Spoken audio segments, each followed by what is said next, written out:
Assalamualaikum.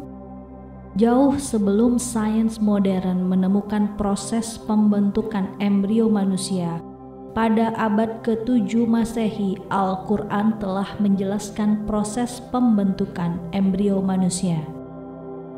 Adalah seorang Trivedi Vidyanandan Persaud atau Profesor T.V.N. Persaud adalah seorang profesor anatomi, profesor pediatris dan kesehatan anak, dan profesor obstetris, ginekologi, dan ilmu reproduksi di Universitas Manitoba, Kanada.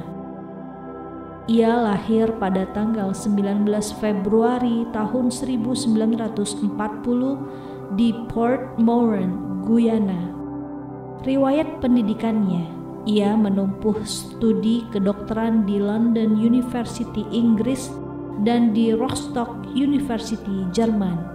Kemudian, Persaud lulus summa cum laude ketika mengambil gelar Master MD pada tahun 1965. Setelah menyelesaikan magangnya di Berlin, Jerman, Persaud kembali ke Guyana, di mana ia bekerja sebagai pejabat medis pemerintah, dan dari tahun 1967 hingga 1969 ia menjadi dosen anatomi dan kemudian menjadi dosen senior anatomi di University of the West Indies dan di sebuah perguruan tinggi di University of London. Pada tahun 1970, ia menerima gelar PhD dalam anatomi dengan judul tesis studi eksperimental tentang oksidasi asam lemak selama embriogenesis. Profesor Persaud menerima gelar DSc dari Rostock University pada tahun 1974. dan meraih gelar MRC Patologi pada tahun 1972 dan VRC Patologi pada tahun 1984 dari University of London. Pada tahun 1972, Profesor Persaud pindah ke Kanada untuk mengambil janji akademik di Departemen Anatomi, Fakultas Kedokteran dan Kedokteran Gigi di Universitas Manitoba. Beliau menggantikan Kate L. Moore sebagai ketua departemen itu pada tahun 1977 dan menjadi ketua selama 16 tahun hingga 1993. Selain minat profesionalnya dalam mempelajari embriologi dan kelainan bawaan lahir yang disebutkan di atas, Profesor Persaud juga mengajar anatomi bruto kepada mahasiswa kedokteran dan kedokteran gigi, dari mana ia menerima beberapa penghargaan mengajar dari Fakultas Kedokteran dan Universitas Manitoba sebagai pengakuan atas pengajarannya yang luar biasa. Beliau secara teratur mengajar kursus tinjauan anatomi klinis untuk residen di bidang bedah, kebidanan, dan ginekologi, juga radiologi. Profesor Persaud sangat terkenal di bidangnya. Beliau menjadi anggota dari 14 perkumpulan atau asosiasi profesional dan menjabat sebagai presiden dari 3 di antaranya. Dan untuk kontribusinya yang amat luar biasa dan patut dicontoh untuk embriologi klinis dan anatomi klinis, American Association of Clinical Anatomy telah menamai Profesor Persaud anggota kehormatan untuk tahun 2008 dan penghargaan pendidik terhormat Henry Gray Elsevier, Asosiasi Ahli Anatomi Amerika, tahun 2010. Profesor Persaud adalah penulis dan editor 35 bab buku, 160 makalah penelitian, dan 114 abstraknya. beliau telah memiliki 25 rekan dan mahasiswa pasca sarjana. Keahliannya dalam ilmu yang dikuasainya telah menjadikannya sebagai ahli di 8 dewan editorial jurnal, hampir 20 penghargaan.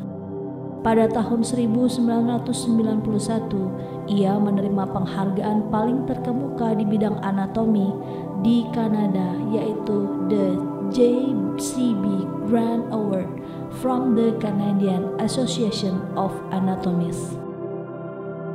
Dalam salah satu buku yang ditulisnya bersama Profesor Kate L. Moore pada tahun 1998 yang berjudul Manusia Berkembang, Embriologi Berorientasi Klinis, edisi ke-6, ia menuliskan zigot adalah hasil dari penyatuan oosit dan sperma. Zigot adalah awal dari manusia baru. Perkembangan manusia dimulai pada pembuahan, proses di mana gamet jantan atau sperma bersatu dengan gamet betina atau oosit untuk membentuk sel tunggal yang disebut zigot. Sel totipotent yang sangat terspesialisasi ini menandai awal dari masing-masing dari kita sebagai individu yang unik.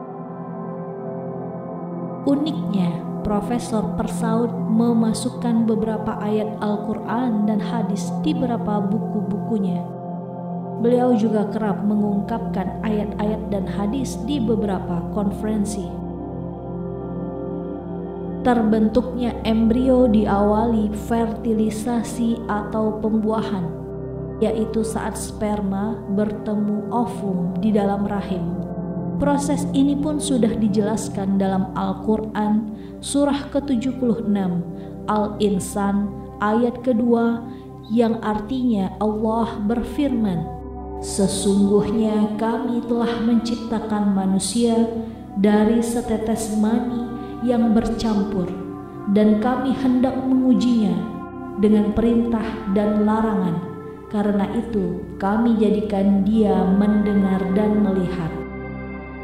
Kemudian proses pembentukan dan perkembangan embrio atau embriogenesis selanjutnya mulai terjadi pada tubuh ibu.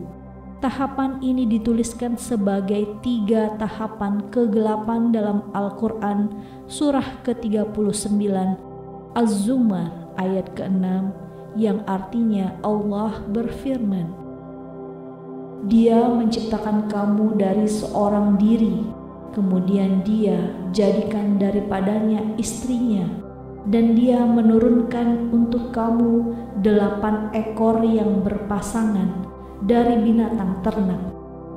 Dia menjadikan kamu dalam perut ibumu kejadian demi kejadian dalam 3 kegelapan.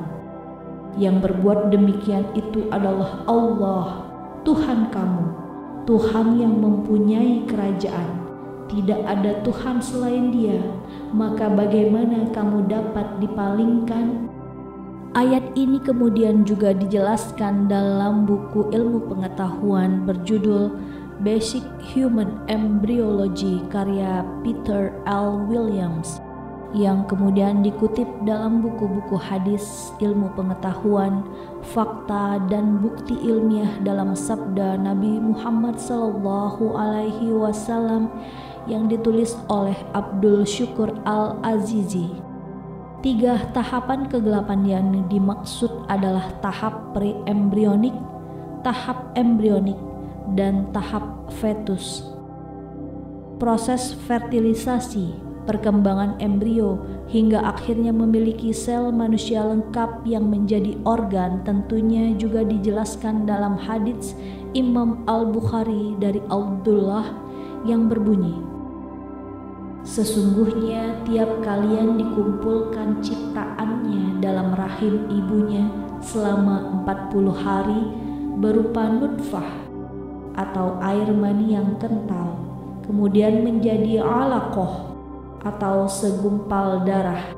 Selama itu juga lalu menjadi mudghah, yaitu segumpal daging. Selama itu Kemudian diutus kepadanya malaikat untuk meniupkan ruh, dan dia diperintahkan mencatat 4 kata yang telah ditentukan: rezekinya, ajalnya, amalnya, kesulitan atau kebahagiaannya.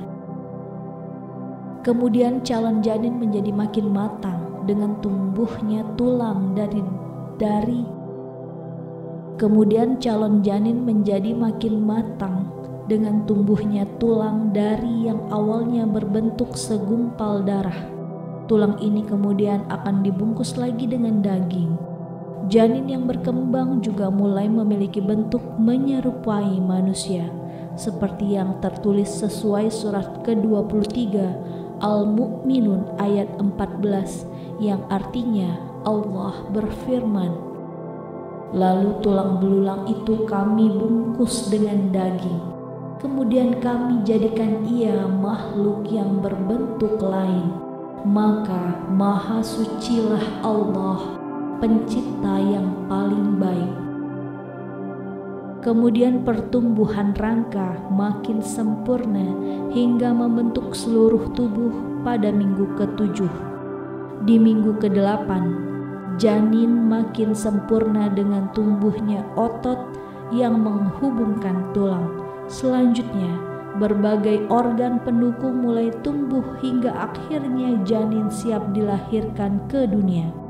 Peristiwa kelahiran disebutkan dalam surat ke-16 An-Nahl ayat 78, yang artinya Allah berfirman, "Dan Allah mengeluarkan kamu dari perut ibumu dalam keadaan tidak mengetahui sesuatu pun, dan Dia memberi kamu pendengaran, penglihatan, dan hati agar kamu bersyukur." Kita kembali ke cerita tentang Profesor Persaud. Ketika Profesor Keith L. Moore diundang ke Arab Saudi untuk memberikan kuliah tentang embriologi di Universitas King Abdul Aziz di Jeddah, Arab Saudi, ia juga mengajak Profesor Persaud dan Profesor Marshall Johnson untuk juga datang ke Arab Saudi. Ketika ia ditanya tentang keajaiban ilmiah dalam Al-Quran yang telah diteliti, dengan takjub sang profesor tersebut mengatakan bahwa Muhammad adalah orang sederhana dan tidak bisa menulis maupun membaca, dan ia hidup pada masa 1400 tahun lalu. Kenyataan bahwa Muhammad yang tidak bisa membaca atau menulis namun bisa membuat pernyataan yang sangat akurat tentang ilmu pengetahuan tentu adalah hal yang sangat menakjubkan. Ia juga mengatakan tidak mungkin hal tersebut disebut kebetulan. Terlalu banyak keakuratan yang terdapat di dalamnya, dan tidak sulit bagi Profesor Persaud menerima bahwa ini adalah semacam wahyu ilahi yang diterima Muhammad dan membuatnya mampu menyampaikan pernyataan itu. Sekian ceritaku. Wassalamualaikum warahmatullahi wabarakatuh.